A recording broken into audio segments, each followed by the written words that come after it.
दोस्तों, आज की कहानी है अपनी भाग्य को अपने कर्म से कैसे बदल सकते हैं। आइए जानते हैं इस कहानी के माध्यम से भाग्य के विषय में। ये प्रश्न सदियों से इंसान के मन में उठा है, क्या हमारा भाग्य पहले से ही तय होता है या हम इसे खुद बनाते हैं। कई दार्शनिकों और धर्मों के विचार अलग अलग हो सकते हैं, लेकिन ये जीवन का एक महत्वपूर्ण प्रश्न है जिसे हर व्यक्ति अपने अनुभवों और विश्वासों के आधार पर समझता है। तो चलिए दोस्तों, आज की बौद्ध कहानी को शुरू करते हैं। पर दोस्तों, वीडियो में आगे बढ़ने से पहले यदि आप भी भगवान गौतम बुद्ध के सच्चे भक्त हैं तो इस वीडियो को लाइक करके कमेंट बॉक्स में नमो बुद्धाय जरूर लिख देना। और यदि आपने अभी तक हमारे चैनल कृष्णवाणी 551 को सब्सक्राइब नहीं किया है तो चैनल को भी सब्सक्राइब कर लेना ताकि आने वाली वीडियो सबसे पहले आपको मिल पाए। तो चलिए दोस्तों, अब हम बुद्ध कहानी की ओर बढ़ते हैं। आगे बढ़ते हैं आज की इस कहानी की ओर। मगध राज्य के एक छोटे से गाँव में वसुदेव नाम का एक साधारण किसान रहता था। वसुदेव एक मेहनती और ईमानदार व्यक्ति था, लेकिन उसका जीवन कष्टों से भरा हुआ था। उसकी जिंदगी में समस्याओं की कोई कमी नहीं थी। कभी फसलें बर्बाद हो जाती थी, कभी परिवार में कोई बीमार पड़ जाता था। उसकी पत्नी मणि भी सदैव बीमार रहती और उसके 2 बच्चे भी कमजोर और बीमार थे। वसुदेव के पास खेती के अलावा कोई अन्य साधन नहीं था, लेकिन खेती भी उसके लिए कठिनाई बन चुकी थी। हर दिन सुबह उठकर वसुदेव खेत में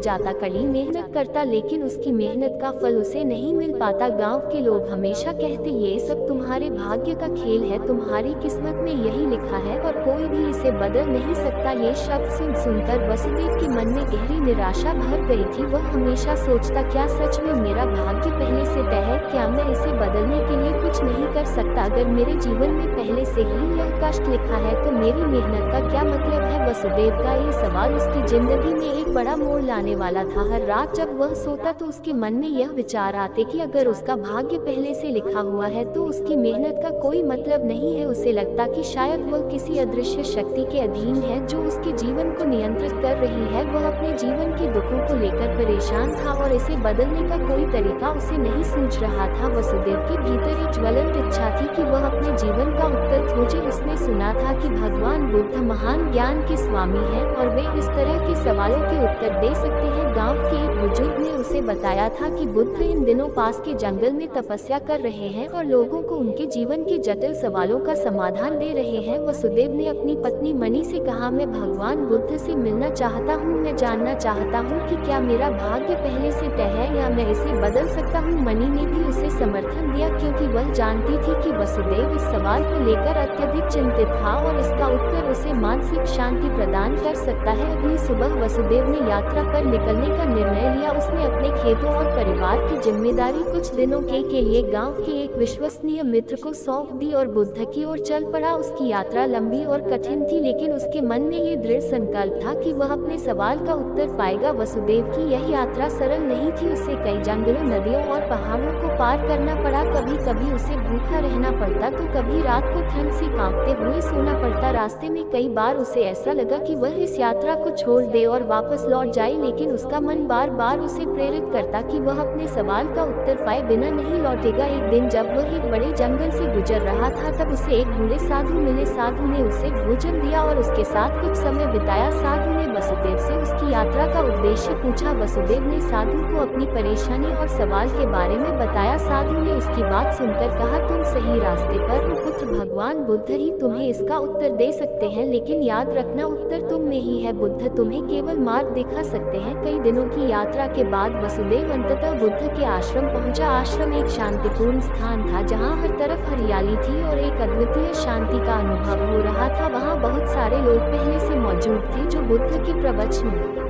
को सुन रहे थे। वसुदेव ने बुद्ध के दर्शन करने का अवसर पाया। जैसे ही वह बुद्ध के पास पहुंचा, उसकी आंखों में एक अजीब सी चमक थी, मानो उसे अपनी सारी समस्याओं का हल मिलने वाला हो। वसुदेव ने विनम्रता से बुद्ध को प्रणाम किया और कहा, भगवान मैं वसुदेव हूँ, मेरा जीवन कष्टों से भरा है। लोग कहते हैं कि यह सब मेरे भाग्य का लिखा है। क्या मेरा भाग्य पहले से तय है? क्या मैं इसे बदलने के लिए कुछ भी नहीं कर सकता? बुद्ध ने शांत स्वर में कहा, वसुदेव तुम्हारा सवाल गहरा है और इसका उत्तर तुम्हारे भीतर ही छिपा है। लेकिन मैं तुम्हें एक कहानी सुनाता हूँ जो तुम्हारे सवाल का उत्तर देगी। बुद्ध ने वसुदेव को एक सरल लेकिन गहरे अर्थ वाली कहानी सुनाई। उन्होंने कहा, वसुदेव, मान लो कि तुमने एक बीज बोया है। अब ये बीज एक पौधा बनेगा और फिर एक बड़ा वृक्ष। लेकिन यह वृक्ष कैसा होगा, यह इस बात पर निर्भर करता है कि उसे कितना पानी, सूरज की रोशनी और देखभाल मिलती है। अगर बीज को सही समय पर पानी मिलता है तो वह मजबूत वृक्ष बनेगा, अगर नहीं तो वह सूख जाएगा। तुम्हारा भाग्य भी इसी तरह से काम करता है। तुम्हारे पूर्व जन्मों के कर्म बीज के समान है और तुम्हारे वर्तमान कर्म उसे पानी और पोषण देने वाले तत्व है। वसुदेव ने बुद्ध की इस कहानी को ध्यान से सुना, लेकिन वह अब भी अपने सवाल का पूरा उत्तर नहीं पा सका था। उसने सोचा कि क्या उसके कर्म वास्तव में उसका भाग्य बदल सकते हैं। वसुदेव के सवाल के उत्तर को और अधिक स्पष्ट करते हुए बुद्ध ने कहा, भाग्य और कर्म एक दूसरे से जुड़े हुए हैं। भाग्य वह है जो तुम्हारे पिछले कर्मों का परिणाम है, लेकिन याद रखना, ये पत्थर की लकीर नहीं है। तुम्हारे वर्तमान कर्म तुम्हारे भविष्य का निर्माण कर सकते हैं। अगर तुम सही दिशा में कर्म करोगे तो तुम्हारे जीवन में बदलाव अवश्य आएगा। बुद्ध ने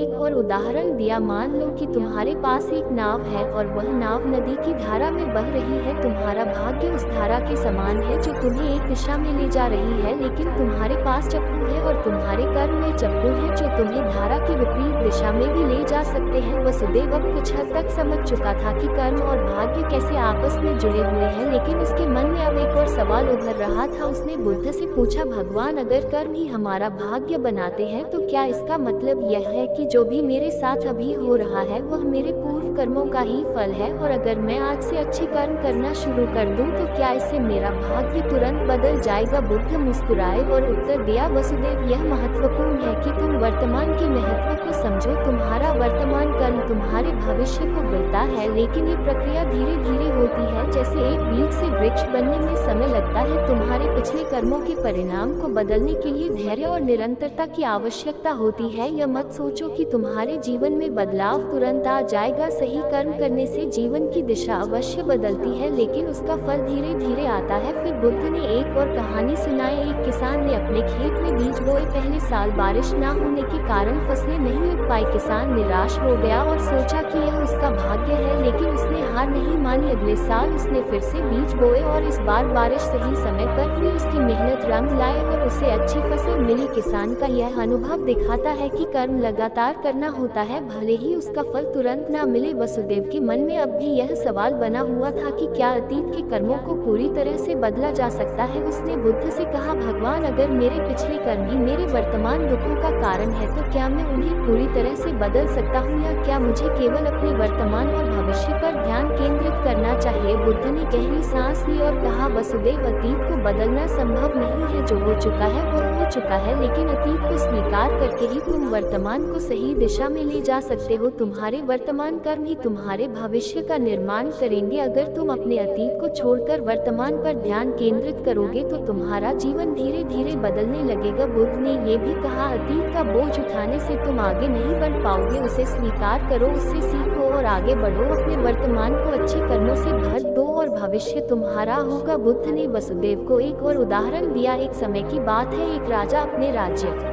में बहुत खुशहाल जीवन जी रहा था, लेकिन एक दिन उसे पता चला कि राज्य में एक गरीब ब्राह्मण है जो बहुत कष्ट में जी रहा है। राजा ने उसे अपने दरबार में बुलाया और पूछा, तुम इतने कष्ट में क्यों हो? ब्राह्मण ने उत्तर दिया, राजा, यह मेरे भाग्य का खेल है। मैं कितना भी परिश्रम करूं, लेकिन मेरा भाग्य मुझे इस गरीबी से बाहर नहीं निकलने देता। राजा ने हंसकर कहा, तुम्हारा भाग्य तुम्हारे पिछले कर्मों का परिणाम हो सकता है, लेकिन तुम्हारे भविष्य का निर्माण तुम्हारे वर्तमान कर्मों से होगा। अगर तुम आज से सही दिशा में कर्म करोगे तो तुम्हारा भविष्य अवश्य बदल जाएगा। राजा ने ब्राह्मण को कुछ मदद दी और उसे अपने जीवन में अच्छे कर्म करने के लिए प्रेरित किया। धीरे धीरे ब्राह्मण ने मेहनत करनी शुरू की और कुछ सालों के बाद उसका जीवन पूरी तरह बदल गया। वह गरीबी से बाहर आ गया और एक समृद्ध जीवन जीने लगा। बुद्ध की बातों ने वसुदेव के मन में एक नई रोशनी जगा दी। उसने महसूस किया कि भाग्य कोई ऐसी चीज नहीं है जो स्थायी हो और जिसे बदला ना जा सके। यह उसके कर्मों का परिणाम था और अगर वह अपने कर्मों में बदलाव करेगा तो उसका जीवन भी बदल सकता है। वसुदेव वसुदेव अब समझ चुका था कि उसे अपने अतीत के कर्मों को स्वीकार करना होगा और अपने तमान पर ध्यान केंद्रित करना होगा। उसने बुद्ध से कहा, भगवान, मैं अब समझ चुका हूँ कि मेरा भाग्य मेरे ही हाथों में है। मैं अपने कर्मों को बदलकर अपने जीवन को एक नई दिशा दे सकता हूँ। बुद्ध ने उसे आशीर्वाद दिया और कहा, सही रास्ते पर चलने वाले को कभी निराश नहीं होना चाहिए। जीवन में जो कुछ भी होता है वह हमारे कर्मों का ही परिणाम होता है। अगर हम सही दिशा में कर्म करेंगे तो हमारा भविष्य अवश्य उज्जवल होगा। वसुदेव बुद्ध से विदा लेकर अपने गांव की ओर चल पड़ा। अब उसके मन में एक नई ऊर्जा थी और उसे यह विश्वास हो चुका था कि उसके जीवन में जो भी कष्ट है वे उसके अतीत के कर्मों का फल है, लेकिन वह अपने कर्मों से अपने भविष्य को बदल सकता है। गांव में लौटकर वसुदेव ने अपने जीवन में बदलाव की शुरुआत की। उसने खेती में और भी अधिक मेहनत की, अपने परिवार के प्रति और भी अधिक जिम्मेदारी से पेश आया और अपने व्यवहार में संयम और धैर्य को अपनाया। धीरे धीरे उसके जीवन में सकारात्मक बदलाव आने लगे। उसकी फसलें अब बेहतर हो रही थी, उसका परिवार स्वस्थ रहने लगा और उसका आर्थिक स्थिति भी सुधारने लगी। वसुदेव के जीवन में धीरे धीरे सब कुछ बदलने लगा। उसकी मेहनत और सही कर्मों का फल उसे मिलना शुरू हो गया। गांव के लोग अब उसकी सफलता की कहानियां सुनाने लगे। वे कहे, वसुदेव ने अपने भाग्य को बदला है। उसने अपने कर्मों से यह साबित कर दिया कि भाग्य पहले से तय नहीं होता। वसुदेव के जीवन का ये बदलाव उसे और भी प्रेरित करता रहा और वह हर दिन अपने जीवन को और बेहतर बनाने में जुटा रहा। उसने ये भी समझा कि जीवन में धैर्य का महत्व कितना बड़ा है। समय के साथ वसुदेव गांव के सबसे सफल व्यक्तियों से एक बन गया। वसुदेव एक दिन फिर से बुद्ध के पास गया और उन्हें धन्यवाद दिया। उसने कहा, भगवान, आपने मुझे सिखाया कि भाग्य और कर्म आपस में जुड़े हुए हैं। आपने मुझे दिखाया कि अगर हम सही दिशा में कर्म करें तो हमारा भविष्य बदल सकता है। मैं अब समझ चुका हूँ कि भाग्य कोई स्थायी चीज नहीं है और हमें अपने कर्मों पर ध्यान देना चाहिए। बुद्ध ने मुस्कुराते हुए उत्तर दिया, वसुदेव, तुम्हें अब ये समझ आ गया है कि जीवन का सारा खेल कर्मों का है। भाग्य का लिखा हमारे पिछले कर्मों का परिणाम है, लेकिन हमारे वर्तमान कर्म ही हमारे भविष्य को तय करेंगे। जीवन में कभी निराश मत होना, क्योंकि तुम्हारे कर्म ही तुम्हारे सबसे बड़े साथी है। वसुदेव अब पूरी तरह से आत्मनिर्भर और आत्मविश्वासी बन चुका था। उसने ये समझ लिया था कि जीवन में कोई भी चीज स्थायी नहीं होती और हमारे कर्म ही हमें हमारे भविष्य की ओर ले जाते हैं। उसने बेके सिखाए गए मार्ग को अपने जीवन में उतारा और अपने जीवन में सुख और शांति का अनुभव किया। इस कथा का संदेश यही है कि हमारा भाग्य पहले से तय नहीं होता, हमारे कर्म ही हमारे भविष्य का निर्माण करते हैं और अगर हम सही दिशा में कर्म करेंगे तो हम अपने जीवन में सुख और समृद्धि प्राप्त कर सकते हैं। जीवन में कभी हार ना माने, क्योंकि आपके कर्म ही आपके भाग्य को बदल उतारा और अपने जीवन में सुख और शांति का अनुभव किया। इस कथा का संदेश यही है कि हमारा भाग्य पहले से तय नहीं होता, हमारे कर्म ही हमारे भविष्य का निर्माण करते हैं और अगर हम सही दिशा में कर्म करेंगे तो हम